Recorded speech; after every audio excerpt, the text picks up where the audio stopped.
Na quarta praga, Deus quis fazer distinção entre o seu povo e os demais povos. Ele quis mostrar como ele olha diferente para aqueles que são filhos dele, para aqueles que são sua propriedade, para aqueles que ele comprou e redimiu para serem seus herdeiros para todo sempre. E ele quis mostrar para Faraó, para os egípcios, mas principalmente para o seu povo, que a forma como ele cuida dos seus é uma forma totalmente diferente. E que os seus, diante de qualquer crise, qualquer sofrimento, qualquer praga que possa vir sobre a terra, sempre terão um cuidado e uma atenção especiais diante dos olhos do Senhor.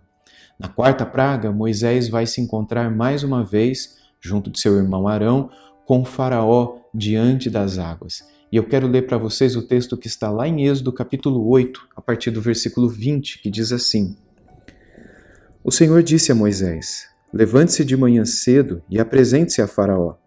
Eis que ele sairá às águas. Diga-lhe: Assim diz o Senhor: Deixe o meu povo ir para que me adore.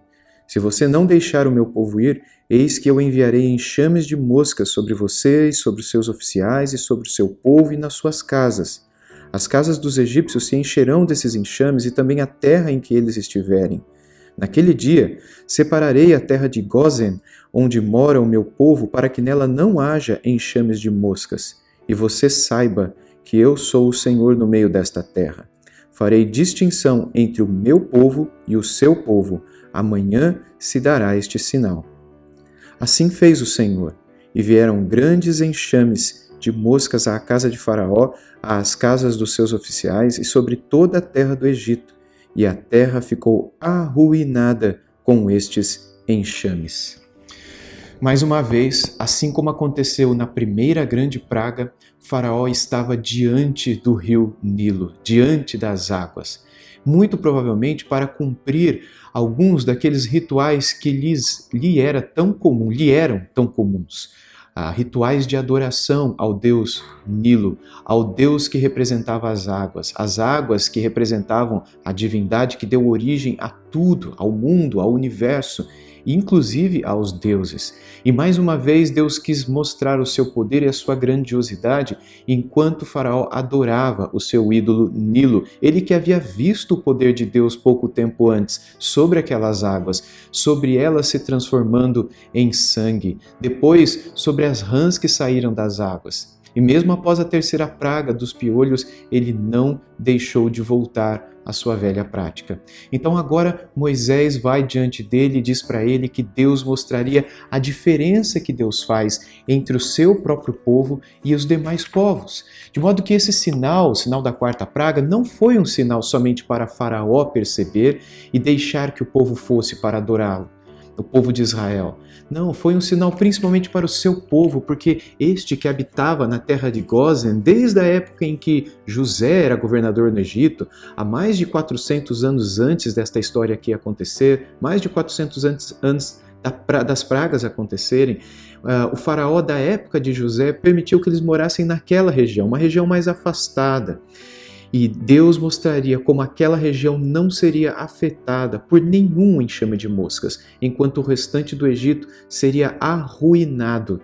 Eu não entendo direito o que essa palavra quer dizer quando ela diz que as moscas arruinaram toda a terra, mas eu só posso imaginar algo que o mundo nunca mais voltou a ver, de modo que pequeninas moscas trouxeram ruína a famílias, casas, pessoas inteiras. Mas, naquela região onde o povo de Israel vivia, como o texto aqui diz, nada aconteceu.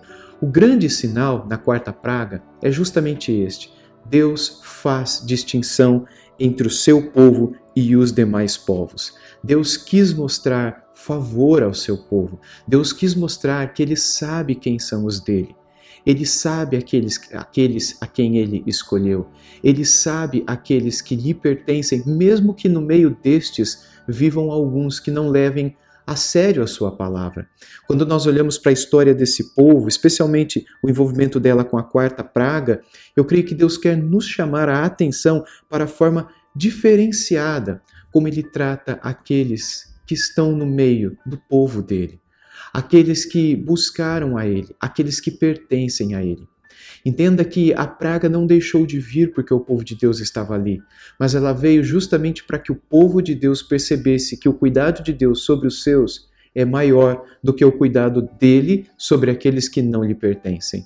Eu digo isso porque a Bíblia nos mostra que mesmo para aqueles que estão distantes de Deus, aqueles que não lhe pertencem, aqueles que não lhe temem, aqueles que não o reconhecem, muitas vezes Deus demonstra favor e graça por estas pessoas também.